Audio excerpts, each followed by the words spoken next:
दुनिया की सबसे ऊंची प्रतिमा गुजरात राज्य में बनाई गई है, नर्मदा नदी के एक छोटे से टापू पर, जिसे साधु बेट कहा जाता है। The statue of unity Bharat के एक महान नेता के लिए श्रद्धांजलि है, जिनका नाम है सरदार वल्लभ भाई पटेल।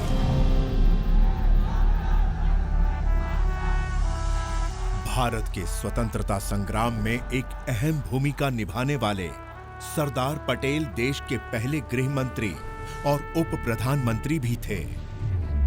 कई लोगों के अनुसार उन्हीं के दृढ़ संकल्प ने भारतवर्ष का गठन किया।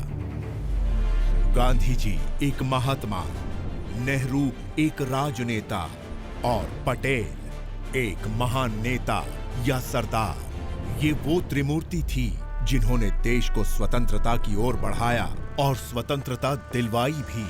जो हिंदुस्तान आज सदियों के बाद एक हुआ है और एक मौका मिला है, वो घुमाना नहीं चाहिए।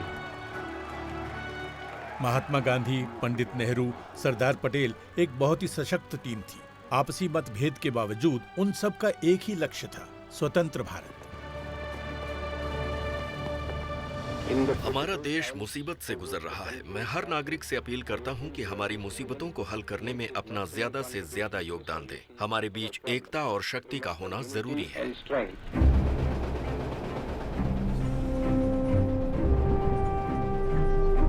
भारत की स्वतंत्रता से एक साल पहले यानी सन 1946 तक सैकड़ों देशी रियासतों को एक देश में जोड़ने का प्रयास शुरू हो चुका था। अंतरिम गृह मंत्री के नाते सरदार पटेल ने देश भर का दौरा किया, कश्मीर से जोधपुर, हैदराबाद से जूनागढ़, ताकि राजाओं और नवाबों को भारतीय संघ का हिस्सा बनने के लिए मना सकें। ट्रावनकोर स्वतंत्र होना चाहता था। भोपाल, हैदराबाद राजी नहीं थे।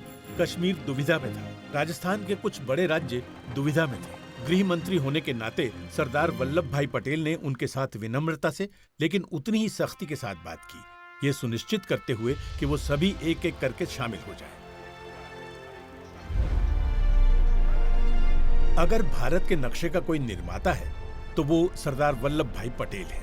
भारत 400 या 500 देशों में बंट चुका होता अगर सरदार वल्लभ भाई पटेल न होते। इसलिए एकता शब्द को उनके नाम के साथ जोड़ा जाना बेहद जरूरी है। सरदार पटेल को लौह पुरुष भी कहा जाता है। उन्होंने बरसों तक देसी रियासतों को समझाने की कोशिश की, कुछ को राजभत्ता और सरकारी ओहदा देने का यकीन दिलवाकर तो दूसरों को सख्त चेतावनी देकर। एक स्वतंत्र देश की रचना में उनकी अहम भूमिका के लिए उन्हें आधुनिक भारत का निर्माता भी समझा जाता है।